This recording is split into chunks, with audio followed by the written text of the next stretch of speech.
Bismillahirrahmanirrahim. Assalamualaikum warahmatullahi wabarakatuh dan salam sejahtera. Okay, pada hari ini kita akan masuk topik kedua iaitu leaf spring ataupun spring daun.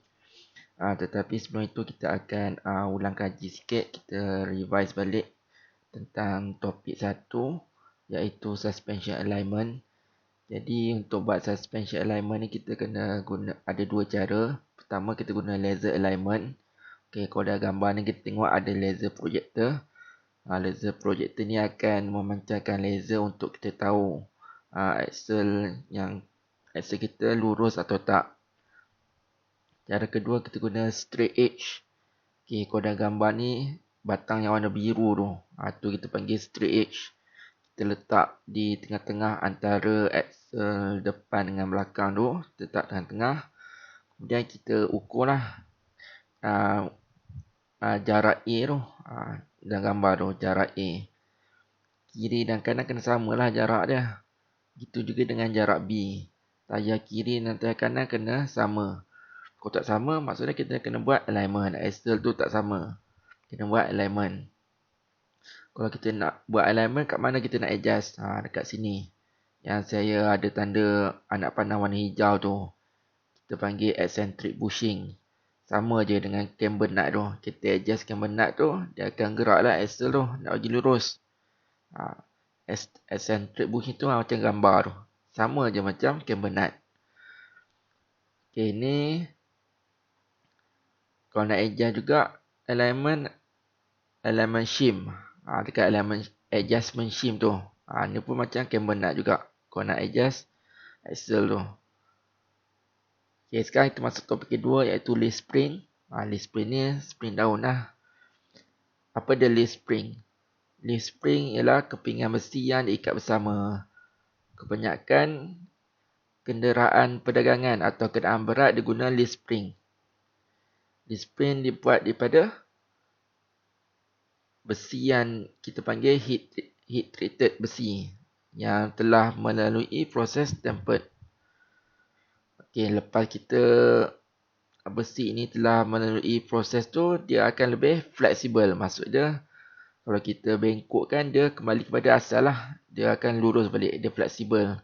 Maksudnya dia tidak bengkok terus. Maksudnya dia fleksibel, dia akan lurus balik.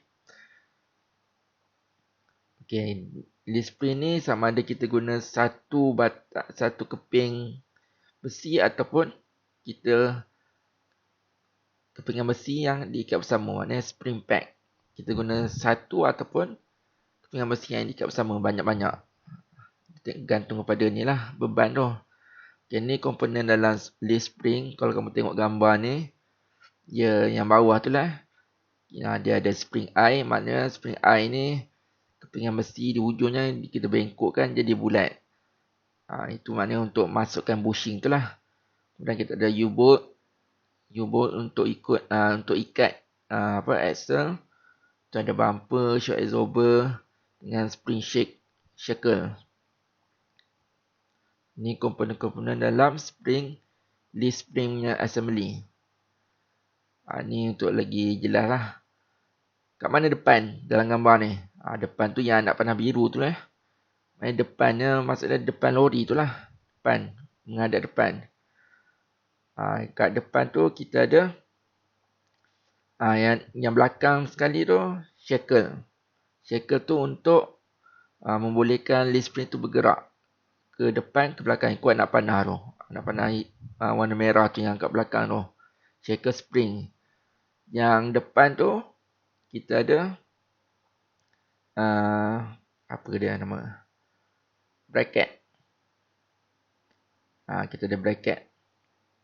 Lepas tu bracket untuk memudahkan leaf spring tu bergerak ke atas ke bawah. Kat belakang tu kita ada shackle untuk membolehkan leaf spring tu bergerak ke kiri ke kanan. Tengok anak panah tu. Okay, nanti saya tunjuk lagi lah. Ni dia punya komponen lah. Pecahan dia sama je. Dia ada spring eye, dia ada U-bolt, dia ada bumper dia. Bumper ni untuk tahan ni lah. Untuk menahan daripada berlanggar dengan frame lori tu. Bumper yang ni. Cari mana bumper. Dekat U-bolt tu. Itu dia ada shackle. Okey, jenis-jenis leaf spring. Ciri-ciri dia. Leaf spring ada 3 ciri lah. Pertama, constant rate. Maksud dia, kalau lori tu bawa beban 500 kg, tengok tulisan yang warna merah tu.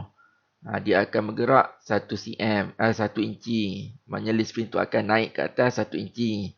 Kalau kita bawa double 1000 kg, daripada 500 kg tu, maknanya double, dia akan bergerak. Leaf spring tu akan naik ke atas 2 inci. Ni maknanya constant rate lah. Kalau kita bawa 1500 kg, dia akan bergerak 3 inci. Ni yang saya cakap dia. Ni komponen, ni gambar untuk komponen leaf spring lah. Ni lebih jelas lagi lah.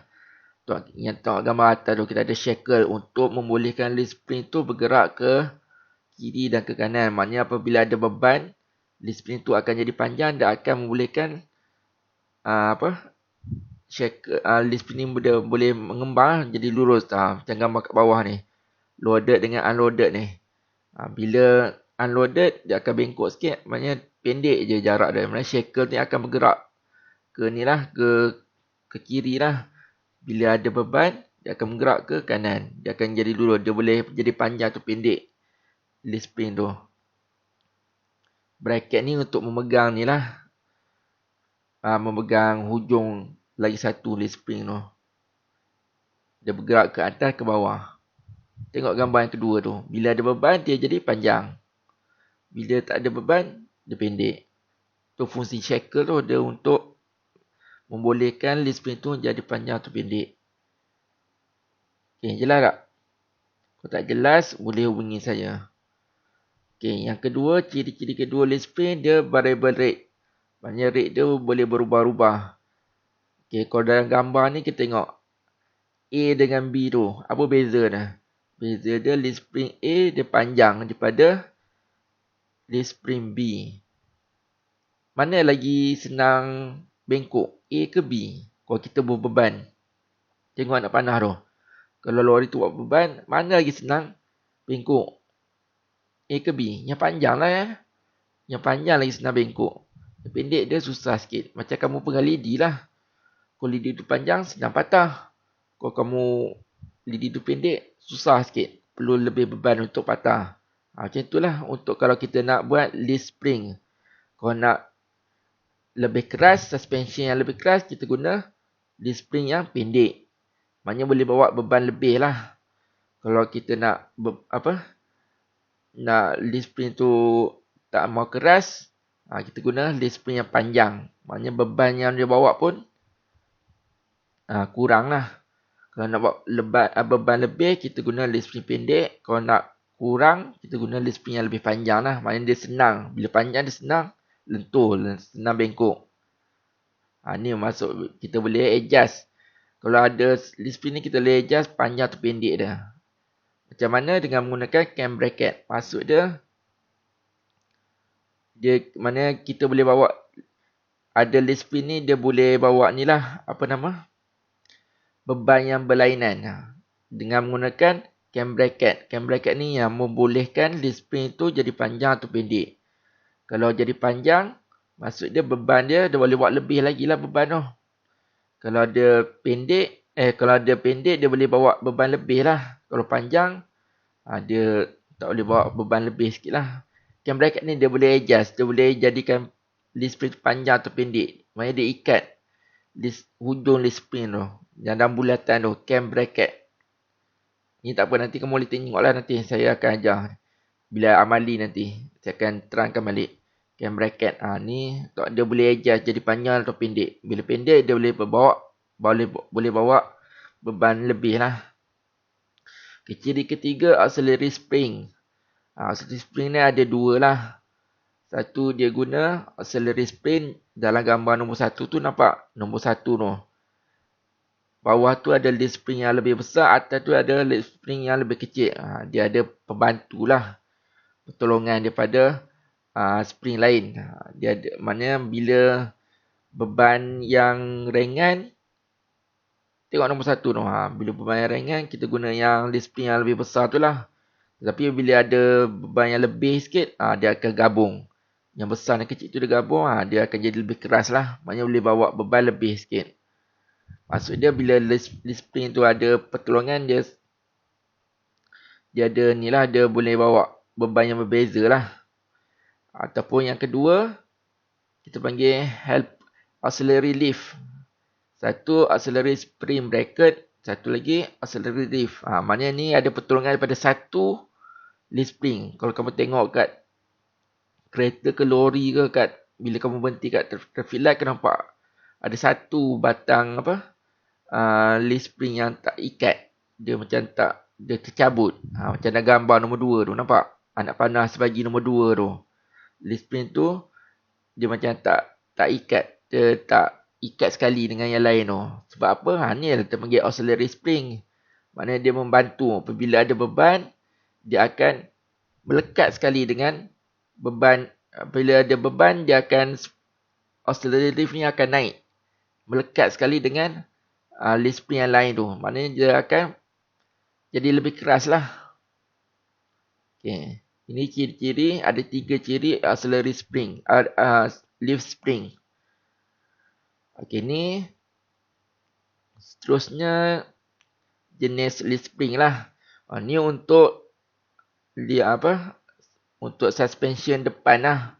Front suspension. Kita guna leaf spring jenis tapered leaf, multi leaf, tapered leaf shackle, multi leaf shackle. Ni dia punya untuk suspension depan lah. Ni untuk kamu tahu je lah bentuk-bentuk dia, nama dia. Tapered leaf eye slipper dan lain-lain lah. Untuk belakang, suspension belakang, dia ada axle, kita guna.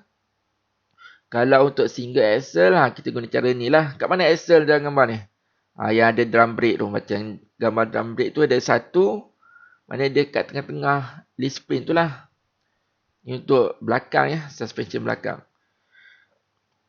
Yang kedua pula untuk axle yang kalau ada 2 axle, macam ada gambar warna kuning tu, saya letak star tu, 1 dengan 2. Kalau ada 2 axle, dia jadi macam gambar ni lah. Maksudnya 1 axle, 1 leaf spring. Tapi kat tengah tu ada equalizer bracket. Kamu tengok dalam gambar ni. Gambar warna putih ni pula. Equalizer bracket kat tengah tu. Dia menggabungkan antara 2 leaf spring. Kalau kita ada 2 axle. 1, 2. Tengok gambar tu. Gambar kuning tu ada 2 axle yang lubang tengah tu. Bawah tu. Untuk masukkan axle lah. Mereka gabung sekali. Ni untuk pacung belakang yang tadi cakap. Untuk ni. Suspension untuk belakang. Yang pertama tadi. Kalau ada 1 kita letak tengah. Kalau axle tu ada 2. Macam ni lah bentuk dia. Kita guna 2 leaf spring. Ataupun. Kalau 2 axle. Kita guna bogie suspension. Tapi ini guna 1 leaf spring. Tapi di hujung leaf spring tu kita letak 2 axle. Untuk dalam gambar yang atas tu. Kita letak 1, 2 tu axle. Di hujung leaf spring tu kita. Di hujung leaf spring tu ada axle. Maksudnya kita guna 1 je leaf spring. Berbeza dengan yang tadi kita guna 2 leaf spring untuk 1 axle. 1 axle untuk 1 leaf spring. Tapi yang ni 1 leaf spring untuk 2 axle. Ni contoh lori tu lah. Lori selalu. Ni pun lagi 1 kita guna. Yang untuk 2 axle. Seterusnya. Ni gambar ni lah. Untuk sekali leaf spring dengan shock absorber. Kalau lori tu guna shock absorber. Macam ni kedudukan dia. Leaf spring bawah tu. Di bawah tapak leaf spring tu. Kita letakkan absorber. Kalau lori tu tak guna absorber, dia guna torque rod. Absorber untuk menyerap hentakan, torque rod pun untuk menyerap hentakan. Leaf spring tu macam spring ni lah, coil spring tu. Tapi kita panggil leaf spring. Absorber tu dengan torque rod tu untuk menyerap hentakan. Ni contoh lah. Kalau guna absorber, kedudukan dekat mana? Kalau guna torque rod, kedudukannya kat mana? Kamu tengok dalam gambar ni. Kalau tak faham, kamu boleh hubungi saya. Okay, ni apabila kita bawa lah leaf spring ni. Kita buat lori tu. Kedudukan dia. Macam mana dia punya keadaan leaf spring apabila kita buat lori tu. Apabila kita buat constant speed, yang pertama tu kamu tengok. Constant speed, lead spin tu lurus lah. Mana waktu kita tengah bawa lori tu dengan satu kelajuan yang sama, contoh 60 km sejam. Lead spin tu straight lah. Kamu tengok front tu kat mana. Front tu front lori lah maksud dia. Dia jadi straight lah gambar pertama tu untuk constant speed. Tapi bila tengah-tengah kita bawa lori tu, tiba kita nak laju, kita tekan minyak tu.